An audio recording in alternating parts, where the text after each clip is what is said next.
সাহেব চরমনায় রাজপথে নেমেছেন। কত ধানে কত চাল আজ হিসাব দেওয়া হবে। আজ এই প্রজন্ম আমরা যারা রয়েছি, আমরা 1952 সালের ভাষা আন্দোলন দেখি নাই, 1971 সালের বিজয় দেখি নাই, 1969 গণঅভ্যুত্থান দেখি নাই, কিন্তু আমরা 2024 গণচুম্বকে দেখতে পাচ্ছি। গভীর রাত যেভাবে ঘনিয়ে এসছে, সূর্যোদয় যেভাবে উদিত হচ্ছে, আমরা মনে করি এই স্বৈরাচারী সরকারের পতন অবিসম্ভাবী খুব শীঘ্রই ঘনিয়ে এসেছে। সারা বাংলাদেশের টেকনাফ থেকে তেঁতুলিয়া যেভাবে ছাত্ররা জেগেছে, কৃষক জেগেছে, মেহনতি মানুষ জেগেছে, আবাল বৃদ্ধ বনিতা জেগেছে, এই জগন্নাথের স্রোত কোনোভাবেই কোনো শক্তি ঠেকাতে পারবে না। এই স্রোতধারায় স্পষ্ট সাক্ষ্য দেয়, এই স্রোতধারার দাবি হলো বাংলাদেশের ক্ষমতাসীন আওয়ামী সরকারের প্রধান এই শেখ হাসিনাকে এক মুহূর্ত এদেশের জনগণ ক্ষমতায় দেখতে চায় না।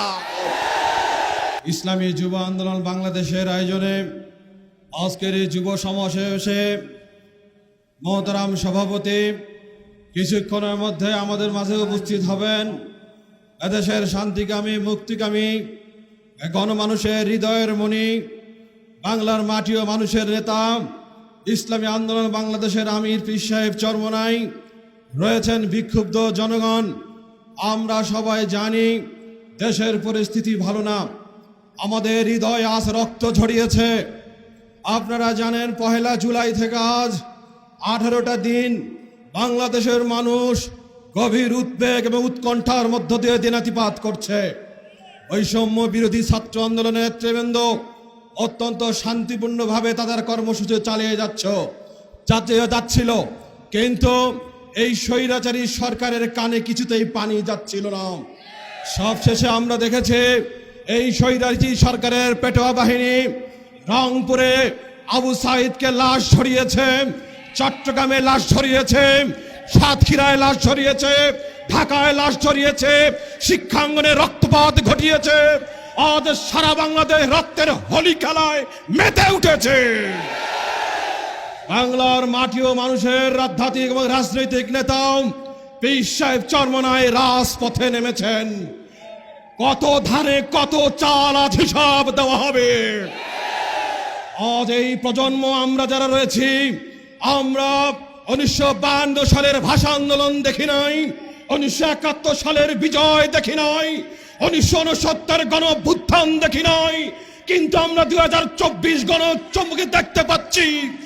গভীর রাত যেভাবে ঘনিয়ে এসছে, সূর্যোদয় যেভাবে উদিত হচ্ছে, আমরা মনে করি এই স্বৈরাচারী সরকারের পতন অবিসম্ভাবী খুব শীঘ্রই ঘনিয়ে এসেছে।